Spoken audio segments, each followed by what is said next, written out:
So here is a topic that affects literally everybody. You saw this week headlines sounding the alarm about these new drug-resistant infections that are rampaging through hospitals due to what?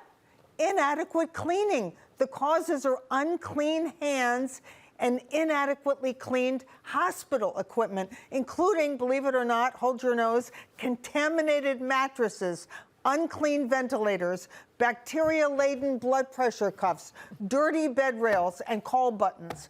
Nearly 100,000 hospital patients die every year from hospital infections they get after they go to the hospital. So with me to discuss this very important topic is Dr. Pamela Gallin from Columbia University, a very expert surgeon. So Dr. Gallin, welcome. Good morning. So when you hear about this must disturb the physicians at the hospital and the nurses who are doing so much to care for patients and send them home alive. Your thoughts? We're terrified because it's there and it's invisible and it's very dangerous. I bring a patient in for surgery. I don't want them to get infected and die. I have a relative in the hospital now. I don't want her to be sicker. That's right.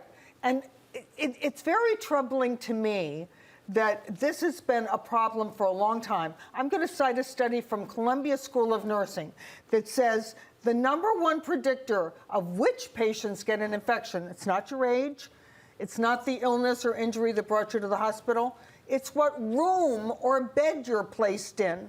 And if you're placed in a room or a bed and the preceding patient had an infection, your risk of getting it goes up 586%, almost sixfold. What's the obvious answer?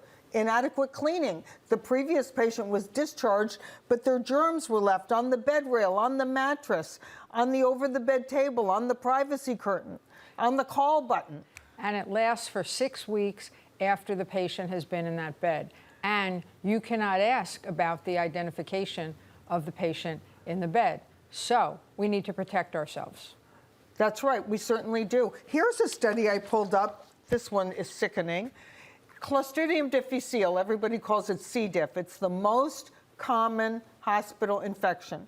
And here's a study that shows that if you're placed in a bed and a previous patient, not necessarily just before you, had C. diff, the C. diff spores are oozing through the mattress, the bacteria, to infect you, the next patient. It's an invisible killer.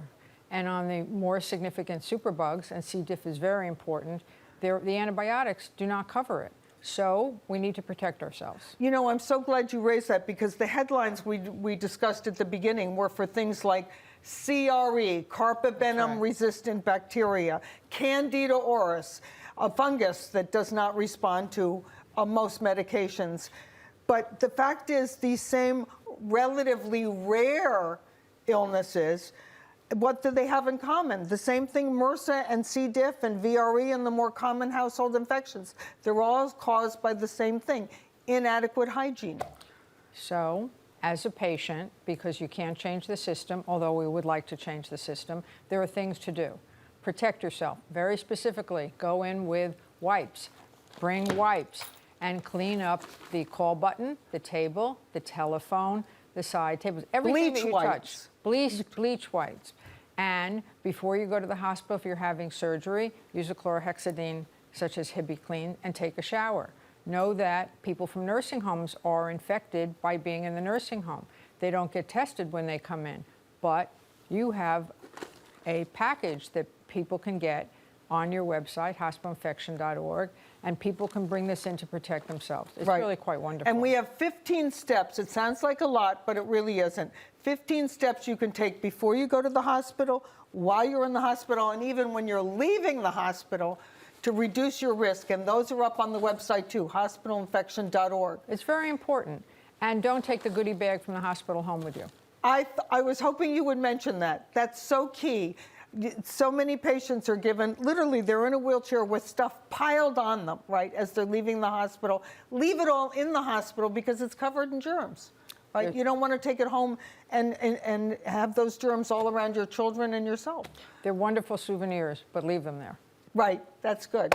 Well, you know, I'm so glad we discussed this, because here is a risk where the patient and the family can actually do something. And I see the restaurants in so many cities, they're rated A, B, or C based on cleanliness, right?